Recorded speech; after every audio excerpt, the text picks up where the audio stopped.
105 Raw FM, Your Lifestyle. Assalamualaikum warahmatullahi wabarakatuh. Rekan Raw, selamat malam untuk Anda semuanya dimanapun berada yang sedang mendengarkan siaran 105.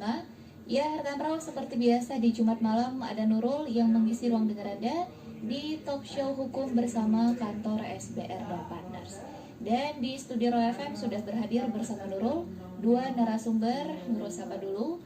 Assalamualaikum dan selamat malam kepada Bang Muhsi Wali Ilman, Sarjana Hukum. Assalamualaikum warahmatullahi wabarakatuh. Selamat malam kepada Nurul. Iya, sehat Bang? Alhamdulillah sehat. Alhamdulillah sehat. Dan juga ada rekannya Bang Muhsi, Nurul Sapa. Assalamualaikum dan selamat malam kepada Bang Miswar Syah Rahab, Sarjana Hukum. Waalaikumsalam. Betul. Sehat Bang? Alhamdulillah. Alhamdulillah sehat. Ya, Bang Muhsi dan Bang Miswar, malam hari ini kita bahas tema tentang sistem peradilan agama di Indonesia. Ya betul. Iya, benar sekali. Kenapa memilih tema ini? Sebenarnya banyak masyarakat kita belum mengetahui sistem peradilan agama di Indonesia ini. Iya. Karena di sistem peradilan agama Islam ini ada yang mau kita jelasin. Yang pertama itu ada kedudukannya, ada dasar hukumnya, ada kewenangan pengadilan agamanya, dan ada ruang lingkup yang mau kita kerjakan di pengadilan agama. Apa saja itu ruang lingkupnya itu? Ada perkawinan, ada waris. Nah, di sini banyak permasalahan di masyarakat itu. Perkawinan itu pasti ada perceraian kan, ada menggugat sebuah perceraian. Jadi peran advokat di peradilan agama ini membantu masyarakat yang membutuhkan sebagai kuasanya untuk melakukan kasus-kasus yang dialami. Seperti perceraian, dia tidak ada sebagian masyarakat yang tidak tahu menggugatnya. Memang menggugatnya bisa tersendiri, bisa dengan peran dari sebuah advokat atau pengacara. Peran sebuah advokat ini biasanya sering dipanggil itu karena dia sibuk, misalnya sibuk mesti kerja, dia tidak bisa menghadiri sebuah persidangan itu, dia mewakili. Ada advokat saya itu kuasa hukum saya. Dan di peran advokat ini banyak juga nggak bisa dia tersendiri untuk menyelesaikannya masalah hak asuh anak, karena dalam perceraian itu langsung diterbitkan hak asuh anak kepada siapakah, apa kepada si termohon atau pemohon. Ya, rekan RFM, itu dia tadi berarti kita bakal bahas terkait dengan sistem peradilan agama, nanti ruang lingkupnya, kedudukannya, dasar hukumnya, begitu ya Bang ya. Juga memberikan edukasi kepada masyarakat agar tahu proses alurnya ketika kita ingin menyelesaikan suatu permasalahan di pengadilan agama. Baik, mungkin boleh langsung disampaikan Bang Muhsi terkait dengan kedudukan, boleh, atau langsung di ruang lingkupnya, ruang lingkup yang bersangkutan, silakan Bang. Pertama, di ruang lingkup peradilan kewenangan peradilan agama itu ada perkawinan, ya kan? Perkawinan itu dia harus, sebenarnya perkawinan ini ada waris, ada ekonomi syariah. Di perkawinan ini izin beristri lebih dari seorang. Ada izin melangsungkan perkawinan bagi orang yang belum berusia 21 tahun dalam hal orang tua, wali atau keluarga. Dalam garis lurus ada perbedaan pendapat. Ada perceraian karena talak, gugatan kelalaian atas kewajiban suami dan istri, ada penyelesaian harta bersama, penguasaan anak, itulah hak asuh anak itu. Baru di dalam waris, penentuan orang-orang yang menjadi ahli waris, ada penentuan harta peninggalan, ada penentuan bagi masing-masing ahli waris, ada pelaksanaan pembagian harta peninggalan. Jadi itulah beberapa ruang lingkup yang ada di pengadilan agama. Ada juga ekonomi syariah, biasanya ini berkaitan dengan bank. Iya. Ada bank bank syariah, ada lembaga keuangan mikro syariah, ada asuransi syariah, ada reasuransi syariah, ada reksadana syariah, dan lain-lainnya. Baik. Jadi di mana sistem peradilan agama ini kita melakukan program kerja kita sebagai advokat. Baik. Sebenarnya lebih detail secara lanjut ini peradilan agama ini, lebih bagusnya kita dapat mengundang juga pihak dari peradilan agamanya juga. Baik. Yang mewakili untuk menjelaskan lebih detailnya lagi, kan? Iya. Jadi kewenangan kita itu hanya sebagai proses, sebagai pengacara pendampingan klien. Baik. Yang membutuhkan bantuan hukum, pendampingan. Ya. Gitu. Kalau sepengalaman Bang Musi ataupun juga nanti Bang Miswar boleh menambahkan ya Bang ya, terkait dengan kasus-kasus yang diurus oleh Pengadilan Agama di Kota Padang Sidimpuan ini khususnya, bagaimana Bang? Apakah kasus-kasusnya itu aja atau bagaimana, atau ragam-ragam kasusnya? Sepengalaman Bang aja, boleh sharing. Namanya dia peradilan agama. Iya. Ini peradilan agama ini khusus yang beragama Islam yang tentunya. Jadi perkara-perkaraan seperti perceraian, gugatan cerai, dia karena berstatus agama Islam, dia peradilan agama. Dan mohon maaf yang bukan berstatus agama Islam itu di pengadilan negeri. Konteksnya sudah berbeda. Jadi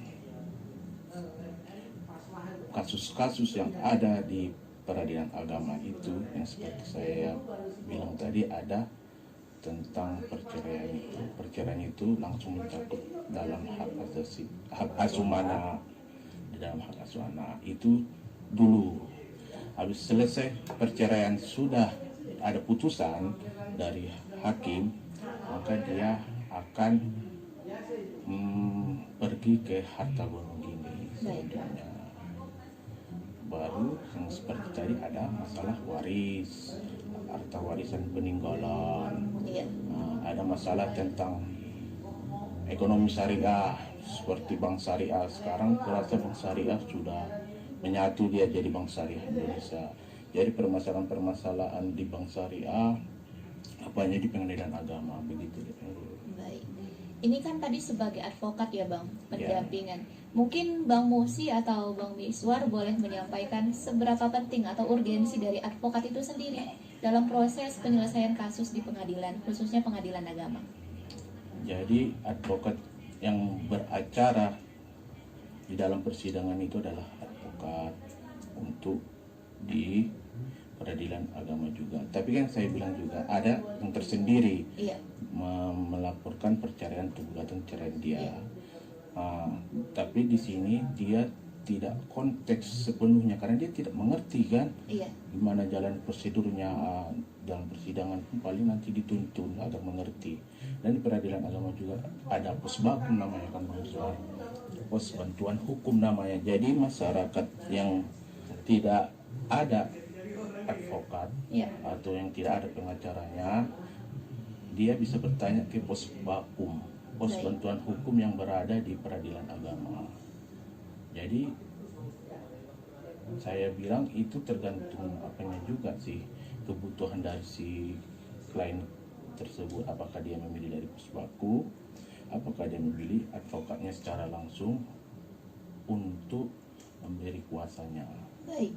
Kalau misalnya peran dari advokat itu sendiri lebih spesifik Bang, tadi kan sudah pendampingan gitu ya, mungkin perannya lebih spesifik apa nih Bang? Yang lebih spesifik hak-haknya itu, misalnya hak-hak seorang advokat itu, dia meminta hak-hak klien itu untuk supaya dikabulkan majelis hakim. Baik. Jadi hak-hak itulah yang kita tuntut nanti agar dikabulkan. Ada beberapa hak-hak yang mungkin pemohon, pembelaan terhadap klien kita, meluruskan kronologis kejadian. Sebenarnya namanya membela atau mendampingi. Baik. Begitu menurut. Ada lagi mungkin tambahan Bang terkait dengan perannya? Mungkin rekan saya ini Bang Heri Triska. Baik, kita sapa dulu selamat malam ya untuk Bang Heri Triska Siregar, Sarjana Hukum. Apa kabar Bang Heri? Alhamdulillah baik. Alhamdulillah baik ya. Tadi perjalanan ke sini bagaimana Bang? Ya, tadi saya dari Batang Toru menuju ke sini mungkin Aduh. ada kemacetan karena ada perbaikan jalan Baik, di daerah mana itu Bang? di daerah Parsalakan. Nah, untuk rekan Refa mungkin bisa sekalian announce ya, biar sekalian ada warning bahwa di daerah Parsal kan ada sedikit kemacetan ya Bang Heri ya. Iya, tadi kita sudah bahas nih Bang Heri terkait dengan ruang lingkup dari pengadilan agama, terus juga tadi ada sempat kita singgung terkait dengan peran advokat dalam penyelesaian kasus di pengadilan, khususnya pengadilan agama. Mungkin dari Bang Heri ada tambahan Bang terkait dengan peran seorang advokat dalam penyelesaian kasus di pengadilan. Ya, sedikit saya menambahi dari rekan saya, Musi. Iya. Peran advokat ini sebenarnya sangat penting Iya. untuk para pencari keadilan, khususnya di pengadilan agama. Baik. Karena kenapa? Banyak sekali masyarakat atau para pencari keadilan dia mengajukan gugatan cerai atau permohonan cerai, khususnya bagi yang perempuan, tetapi mereka tidak tahu hak-haknya itu apa saja yang harus diperjuangkan. Baik. Jadi mereka hanya menuntut perceraian saja, tetapi sebenarnya masih banyak yang harus diperjuangkan setelah perceraian ataupun Contohnya, pasca Bu? perceraian. Contohnya di hadanah atau pemeliharaan anak. Baik. Hak asuh anak jatuh ke siapa, dan baik dia dari hak-hak sebagai istri, contohnya hak masaidah, kiswah, maskan, dan mutahnya. Dan juga setelah terjadi perceraian, setelah diputus oleh hakim, tentu masih ada yang harus kita gugat kembali, contohnya harta gono gini, seperti itu. Mungkin itu yang dapat saya tambahi dari rekan saya. Baik. Kalau gitu Bang Heri, Bang Musi, dan Bang Miswar, kita break sebentar boleh ya? Untuk rekan Roy FM yang punya pertanyaan dan ingin bergabung, silahkan bergabung via WhatsApp ataupun SMS di 0822 9999 6105. Anda boleh bertanya rekan Roy FM seputar tema kita, Sistem Peradilan Agama di Indonesia. Sertakan nama, alamat, dan juga pertanyaannya. Dan rekan Raw jangan kemana-mana, tetap stay di 105 Raw FM, Your Lifestyle. 105 Raw FM, Your Lifestyle, masih dari kawasan Sudirman 219, Kota Padang Sidimpuan, dan rekan Raw masih dengan Nurul yang mengisi ruang dengar Anda di talk show hukum ya. Bersama Bang Muhsi Wali Ilman SH, kemudian ada Bang Heri Triska Siregar SH, dan Bang Miswar Syahrahab SH. Masih semangat ya Bang? Masih Iya, masih semangat dengan tema kita di malam hari ini adalah Sistem Peradilan Agama di Indonesia. Tadi kita sudah bahas tentang ruang lingkupnya, apa-apa saja kasus yang diselesaikan di pengadilan agama. Mungkin boleh dilanjutkan Bang dengan tahapan atau proses dari penyelesaian kasus di pengadilan agama itu sendiri. Silakan Bang. Oke, terima kasih Dan Nurul. Jadi untuk tahapan-tahapannya mungkin kami akan rincikan secara singkat. Iya. Ya. Yang pertama adalah tahapan di perceraian ini.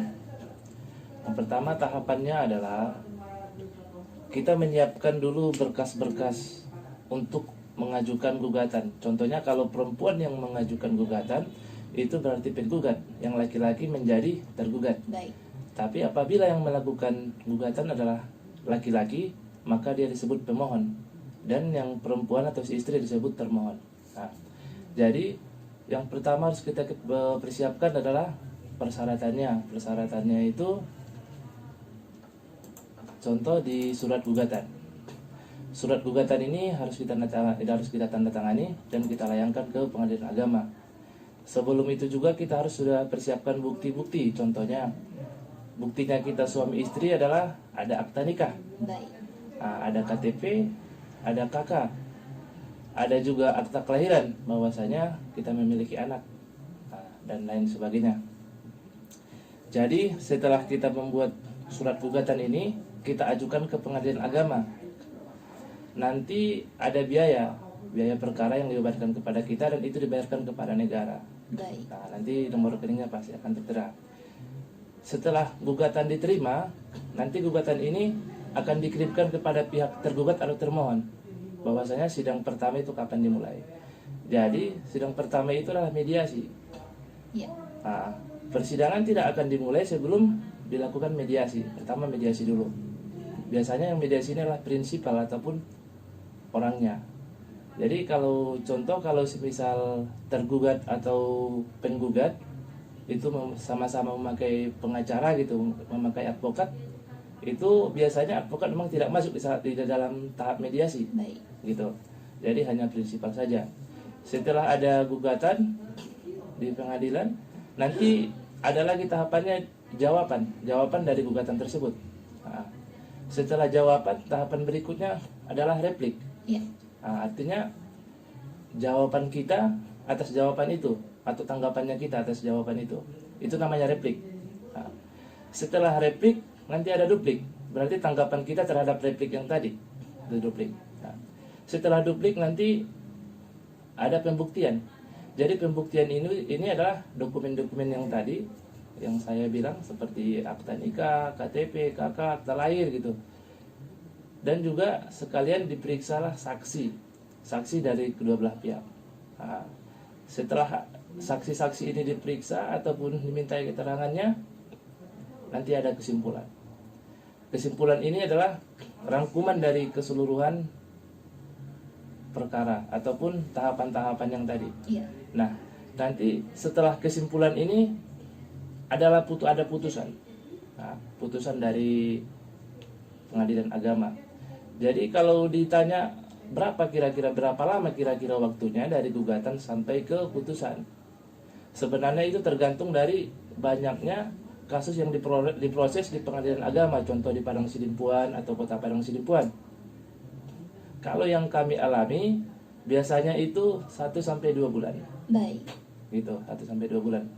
Tetapi ada juga yang hanya 2 kali sidang. Itu perstek, itu artinya contoh yang menggugat adalah perempuan, tetapi laki-laki yang tergugat tidak datang, tidak pernah hadir dalam persidangan. Biasanya sekali 2 kali sidang itu akan diputus, namanya perstek, selesai gitu. Nah, jadi kalau masalah biaya sering juga ditanyakan sama kawan-kawan pencari keadilan, berapa sih biayanya begitu? Iya. Biayanya sebenarnya bervariasi. Dia tergantung jarak dari pengadilan ke alamat penggugat ataupun tergugat, pemohon ataupun termohon. Nah, bervariasi.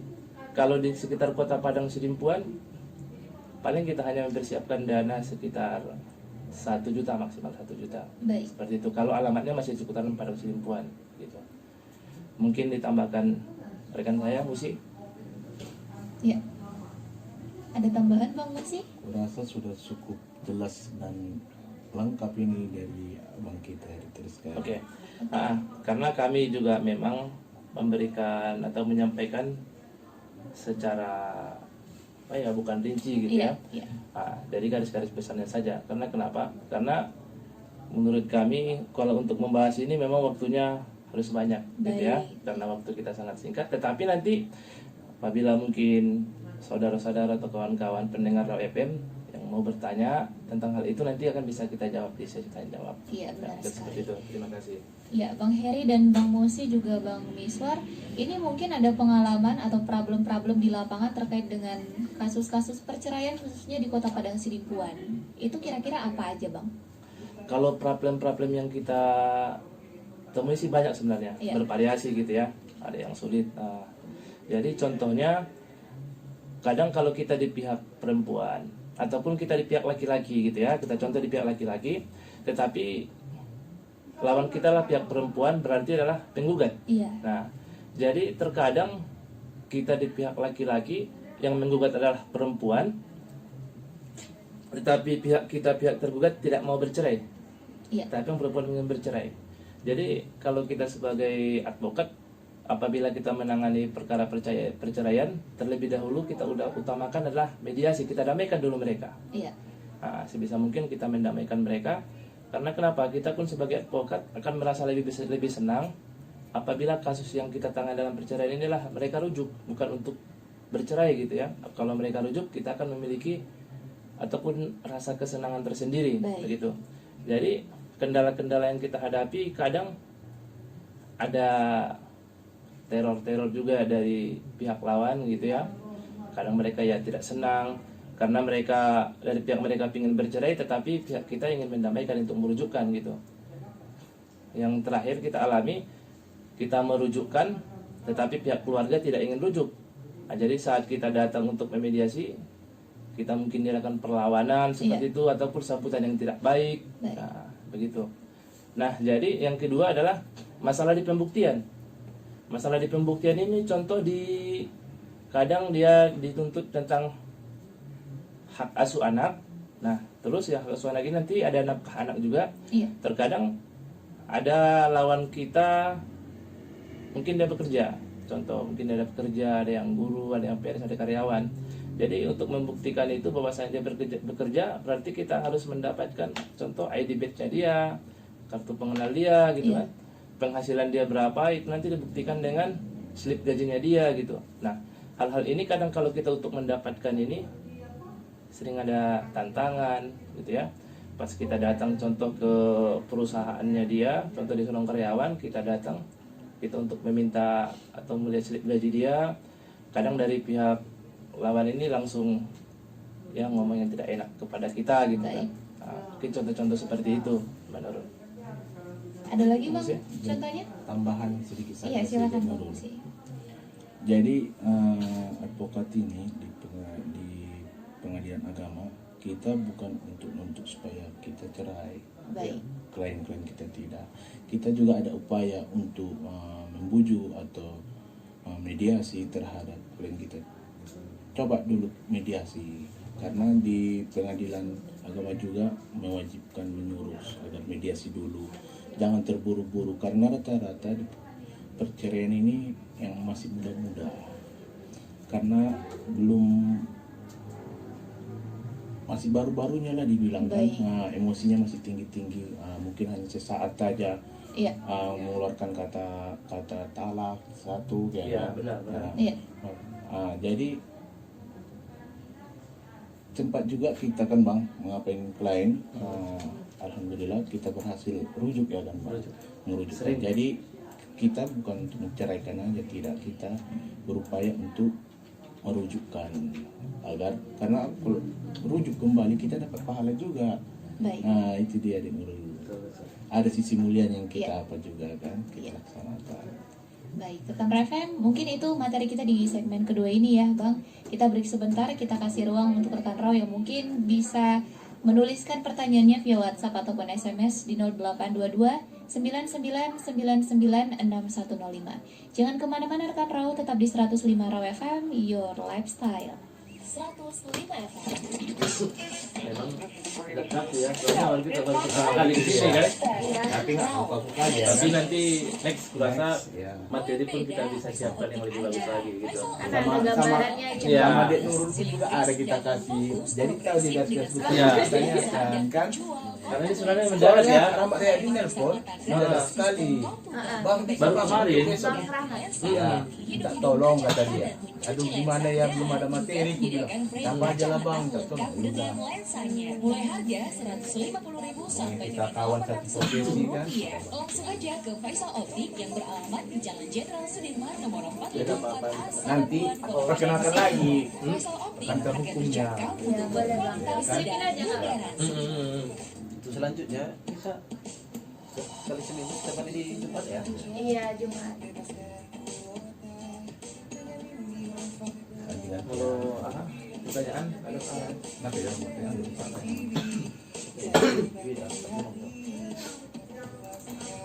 ada pertanyaan masuk. Ada Bang. Perceraian juga. Apakah perceraian sah jika tanpa ada putusan pengadilan? Dan bagaimana statusnya di kartu keluarga?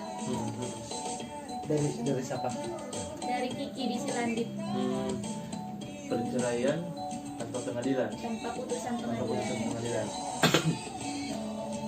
Kalau Secara hukum tidak sah. tidak sah. Secara hukumnya ya. Secara hukumnya tidak sah.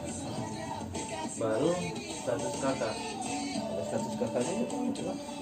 Soalnya kalau negara, hukum negara itu masih tetap suami istri sah, karena nggak ada status dari pengadilan bahwasanya memutuskan Warga perkawinan mereka. Sidimpuan, mari bersama kita tebar kebaikan. Raw FM melaksanakan aksi berbagi bersih sahabat dan pendengar setia Raw FM. Kami mengadakan Jumat Berkah di setiap hari Jumat. Sebuah aksi berbagi bingkisan makanan kawin untuk terdaftar warga dan Kota kawin Padang tidak Sidimpuan dan sekitarnya. Anda juga bisa bersedekah melalui rekening donasi Raw FM Peduli Jumat Berkah. Kode bank 117 nomor rekening 200 30101022 Tapi kalau atas secara nama agama Raw FM apabila Peduli Jumat orang Berkah. laki-laki Kode bank meninggalkan 451 nomor rekening 2021202207 atas nama Raw FM Peduli Jumat Tapi kita Berkah. enggak Info bicara lebih secara lanjut agama. hubungi Raw FM di Jalan Kita Jenderal bicara Sudirman nomor 219 Kota Padang negara, Sidimpuan hukum negara. atau Kalau hubungi negara telepon dan WhatsApp Raw FM di nomor 0811136054. Ayo 105 Raw FM Your Lifestyle. Rekan Raw masih dengan Nurul di Talk Show Hukum bersama dengan Bang Mosi Wali Ilman SH, kemudian ada Bang Heri Triska Siregar SH dan Bang Miswar Syaharahap SH. Dan Bang, kita sudah ada di sesi terakhir, sesi interaktif bersama pendengar Raw FM. Dan untuk rekan Raw yang masih punya pertanyaan, silakan kirimkan via WhatsApp di 0822 99 99 6105. Kalau kita masih ada waktu, nanti kita jawab ya Bang ya. Baik, kita ke pertanyaan pertama dulu Bang. Selamat malam buat Kiki dari Silandit. Ingin bertanya seputar perceraian katanya. Apakah perceraian sah jika tanpa ada putusan pengadilan? Dan bagaimana statusnya di kartu keluarga? Silakan Bang.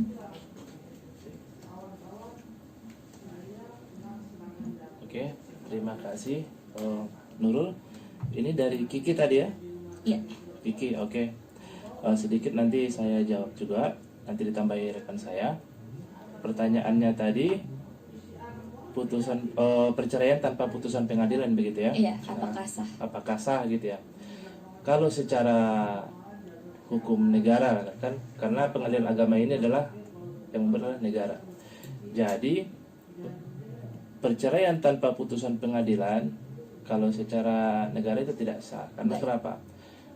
Putusan itu yang membuat adalah pengadilan agama. Nanti kalau sudah sah bercerai, itu dibuktikan dengan akta cerai. Akta cerai ini dikeluarkan oleh pengadilan agama. Seperti itu. Jadi kalau pengadilan agama sudah mengeluarkan akta cerai ini, secara negara perceraiannya telah sah. Nah, kalau dia tanpa putusan pengadilan, akta cerainya tidak ada.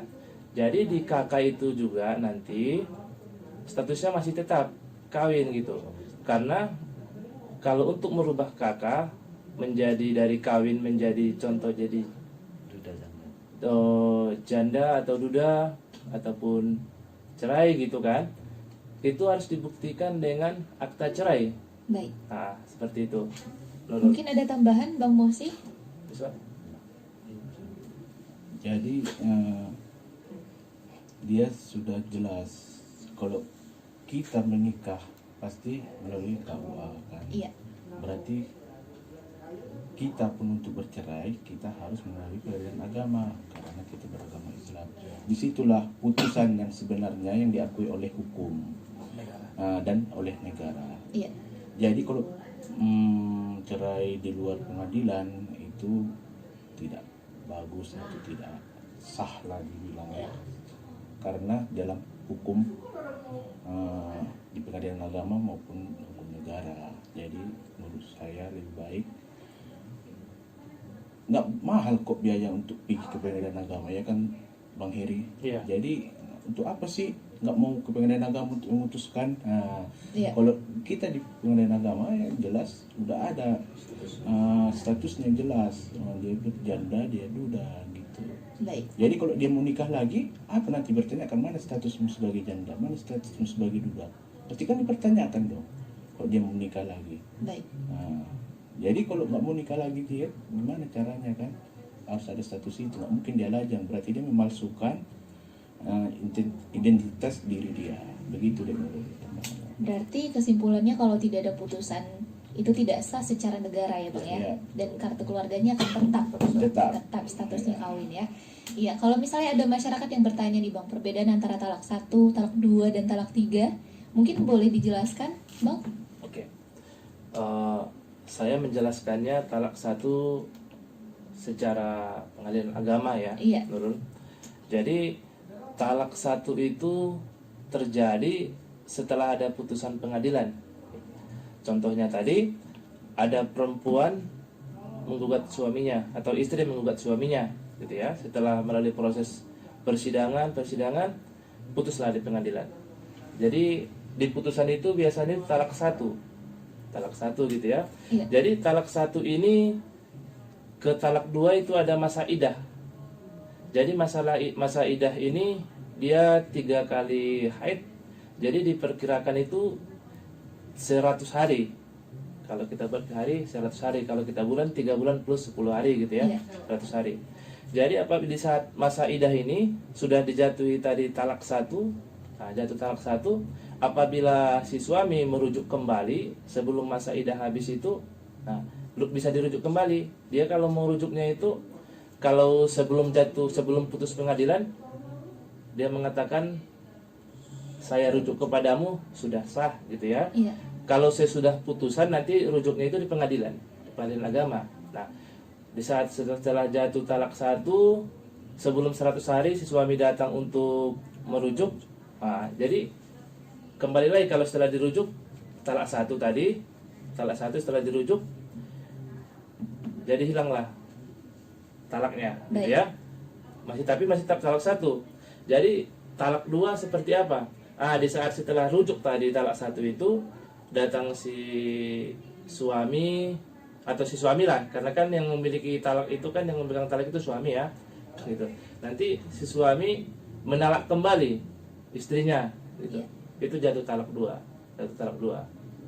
Nah, setelah ditalak dari talak dua tadi, melalui persidangan lagi atau di pengadilan digugat lagi gitu kan, gugat istrinya ataupun suami menceraikan lagi gitu sampai putus lagi, itu talak dua. Baik. Nah, setelah talak dua ini rujuk lagi gitu ya, rujuk lagi dia sama istrinya gitu, rujuk lagi. Nah, setelah talak dua ini setelah talak dua rujuk ditalak lagi, nanti jatuh talak tiga gitu ya. Baik. Kalau jatuh talak tiga itu biasanya tidak bisa lagi rujuk, kita rujuk lagi gitu, enggak, harus ada yang menikah ataupun mereka sudah menikah lah gitu ya. Iya. Sudah menikah. Jadi kadang ada juga permasalahan di masyarakat kita langsung talak tiga seperti Iya. itu, kadang kalau talak Emosi tiga, ya, Pak? iya, secara agama kan saya talak kamu, jadi tiga kan talak tiga secara agama gitu ya. Iya. Namun ini masih dalam perdebatan. Tetapi kalau di pengadilan agama langsung talak tiga tidak bisa, bertahap dulu, talak satu dulu, jatuh talak satu, jatuh talak dua, baru talak tiga. Baik. Seperti itu.